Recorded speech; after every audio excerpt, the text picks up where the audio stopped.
Hiya, just wanted to bring you a new video. This time I'd like to discuss the current things that are going on around trans people in sport. There's a lot of negativity going on at the moment, mainly in the media, with the anti-trans brigade, with politicians, or, with all due respect, talking about things where they're potentially jumping on the bandwagon and not necessarily looking at, firstly, the science, which granted still has a little bit of work to be done, but they are ignoring the fact that behind the headlines, behind the statistics, and behind the sport itself is that there are people involved, and people have feelings, and whilst most people are talking about bans, nobody appears to be considering solutions. So that makes me think that it's pure hatred, pure ignorance, just a lack of empathy, maybe a lack of knowledge behind the people who work really hard to enjoy sport, and if they're good at it, even better. And I appreciate that there are many people that are good at sport. It takes a split second of genius to be an elite athlete. I appreciate that. Personally, I'm never going to be one, but my concern around banning trans athletes without solutions is that it's going to encourage more trans people to not even start. And the problem with not even starting is that it denies many people an opportunity to enjoy something that is really good for physical, mental and emotional health, especially at the moment mental health. Being able to go and take part in an activity, join new people, make new friends hopefully, and have that feeling of well-being, feel better mentally, feel better physically, get fitter, get healthier. Maybe if necessary, or if you want, you can use it for weight maintenance or to lose weight and get healthier in terms of getting fitter and reducing high blood pressure or helping to manage type 2 diabetes. These are things that most people in society are encouraged to do by doctors, by politicians, by the media. You've got to look a certain way, you've got to look a certain image.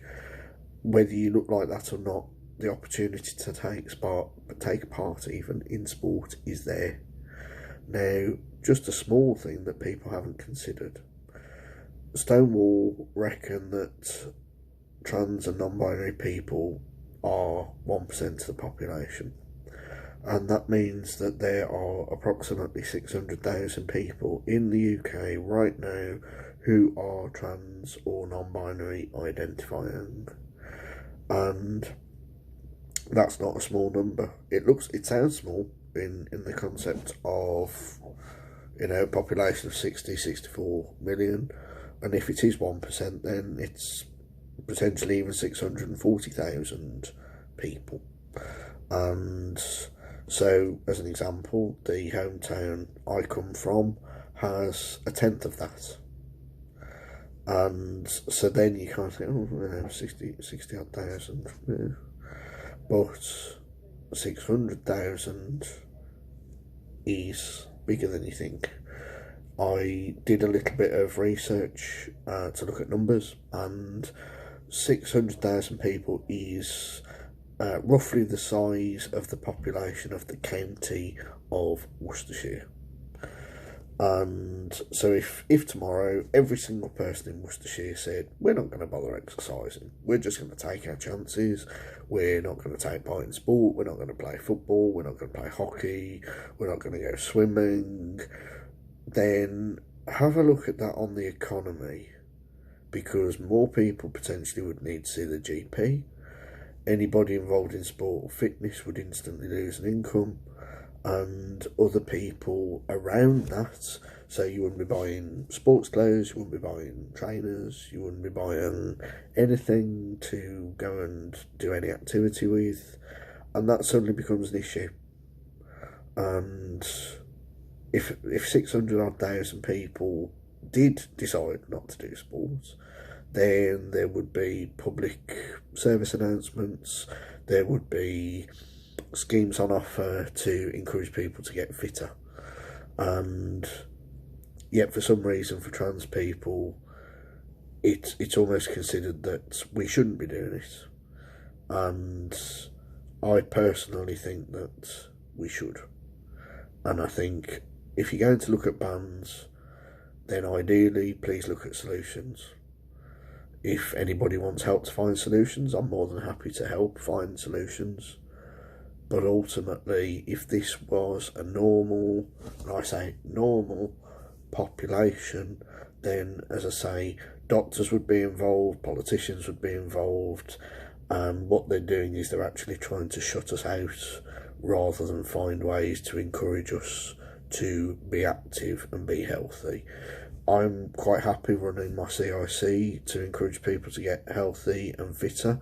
If you want to send some money my way, that's more than fine. I'll put a link in the below areas so that you can have a look.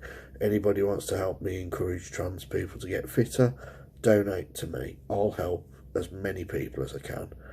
But until the politicians find solutions, then talking about bans is not particularly productive for anybody. Find solutions to help, and maybe we can have a fitter, healthier population, and we will find a way so that everybody can enjoy sport.